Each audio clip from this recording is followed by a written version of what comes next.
جی السلام علیکم ورحمۃ اللہ وبرکاتہ۔ السلام ورحمۃ اللہ وبرکاتہ۔ نماز جنازہ سے متعلق سوال پوچھنا تھا۔ جی فرمائیں۔ یہاں ہم لوگ کے یہاں جو نماز جنازہ ہوتا ہے اس میں لوگ امام ہے وہ پڑھاتے ہیں، تو پہلے ایک تکبیر میں ثنا پڑھاتے ہیں، دوسری تکبیر میں درود شریف پڑھاتے ہیں، تیسری تکبیر میں وہی جو جنازے کی دعا وہ پڑھاتے ہیں۔ اگر مقتدی اگر سورہ فاتحہ پڑھنا چاہے تو وہ کیا پڑھ سکتا ہے؟ سورہ فاتحہ نہیں پڑھتے ہیں؟ نہیں پڑھتے۔ آپ کو شاید حنفی کسی ایسی جگہ کی جی بات جی کر رہے ہیں جہاں پہ حنفی لوگ ہوں گے۔ ہاں۔ دیکھیے احناف کے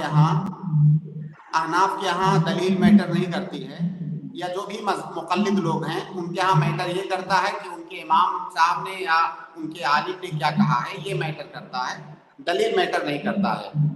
دیکھیے ایک حدیث ہے، وہ غالباً عبداللہ ابن عباس رضی اللہ تعالیٰ عنہما کی روایت ہے یا حضرت انس کی جی روایت حضرت ہے؟ عبداللہ بن عباس کی عبداللہ ابن عباس رضی اللہ تعالیٰ عنہما کی۔ جی انہوں نے جنازے کی نماز پڑھائی تو اس میں انہوں نے سورہ فاتحہ پڑھا زور سے جہری آواز میں، اور نماز ختم کرنے کے بعد آپ نے کہا کہ میں نے زور سے اس لیے پڑھا ہے تاکہ تم لوگ جان لو کہ یہ سنت ہے۔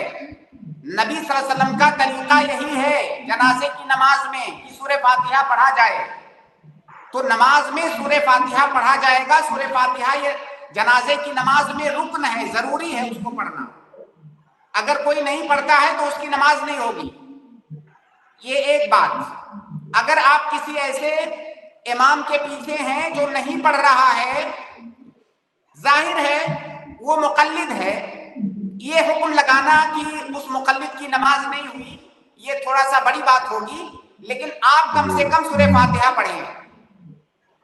اور جو آپ نے ذکر کیا کہ دعائے ثنا، پہلی تکبیر کے بعد دعائے ثنا پڑھتے ہیں، جنازے کی نماز کے سلسلے میں جتنی بھی روایتیں ہیں کتب احادیث کے اندر، تمام احادیثوں کو آپ تلاش ڈالیے، کسی بھی حدیث کے اندر آپ کو دعائے ثنا کا ذکر نہیں ملے گا کہ کہیں پر دعائے ثنا کا ذکر ہو جنازے کی نماز میں۔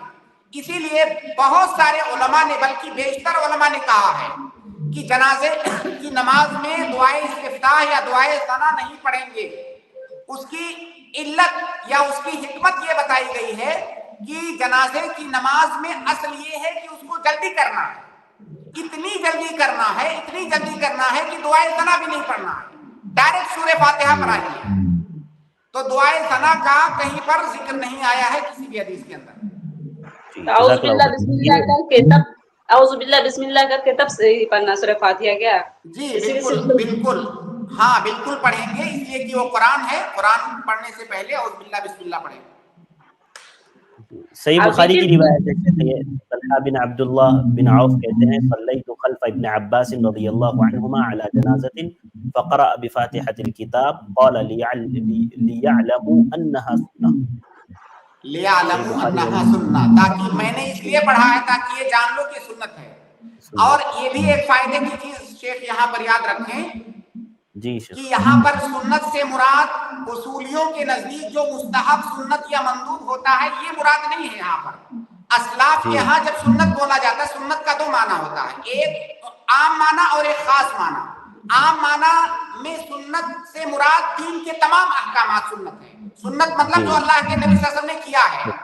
اور اس کا جو خاص معنی ہے وہ اصطلاحی معنی جو اصولیوں کے یہاں ہے، جو کہ واجب کے مقابلے میں ہے۔